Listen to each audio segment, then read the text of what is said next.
Hier, on voyait effectivement que les Russes étaient en train d'avancer. Ils avaient réussi le pari qui était en fait de contourner Severodonetsk par le sud et de pouvoir du coup attaquer la ville plus par le bas. Et des journalistes allemands sur place disaient hier que la ville de Lysychansk était tombée et que donc dans ces conditions, on voit effectivement que les Russes avancent.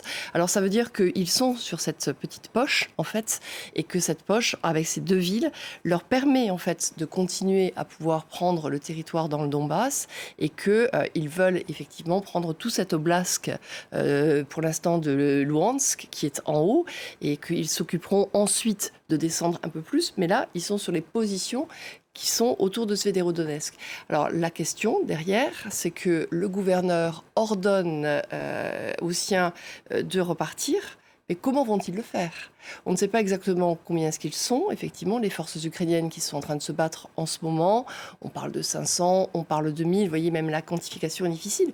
Mais à partir du moment donné où ils reculent, ça veut dire qu'ils sont pris en étau avec les Russes aujourd'hui qui font des tirs d'artillerie, qui justement ont tiré non-stop et qui n'ont absolument pas envie de leur faire de cadeaux. Les Donc Russes, les rivières sont coupées, les ponts sont coupés, donc ça va être compliqué aujourd'hui pour les soldats ukrainiens de quitter en vie Svérodonetsk. les Russes qui restent fidèles à leur stratégie, qui est la conquête totale du Donbass désormais, face à eux des Ukrainiens qui espèrent reprendre du terrain, mais comment ?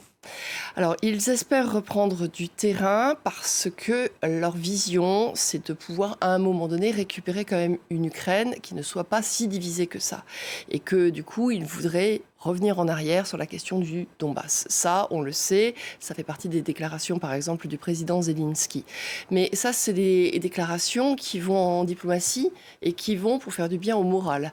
C'est vrai qu'aujourd'hui, immédiatement, tout de suite, l'armée ukrainienne, elle essuie un tir intensif des Russes depuis maintenant quelques semaines.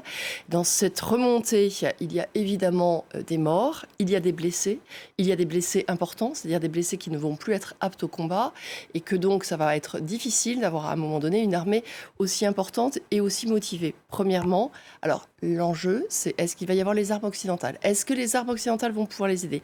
Oui, les Américains ont envoyé des lance-roquettes, par exemple, avec la dernière génération, ils ont mis du IMAN pour pouvoir être plus compétitifs sur le territoire. Certes, mais encore faut-il que les Ukrainiens les aient à temps et qu'effectivement, ils soient encore assez nombreux. Dernier point, la politique jusqu'à présent du président Zelensky, c'était ne perdez pas de territoire, battez-vous. Ce qu'ont fait les Ukrainiens avec beaucoup de courage, parce que sous le tir de l'artillerie russe, ça doit être effectivement extrêmement violent quand vous avez autant de tirs 24 heures sur 24. Mais ça veut dire que dans ces cas-là, il y a des pertes et qu'à un moment donné, quand on repart en arrière, est-ce qu'après on voudra revenir en avant ? C'est pas évident dans l'art de la guerre.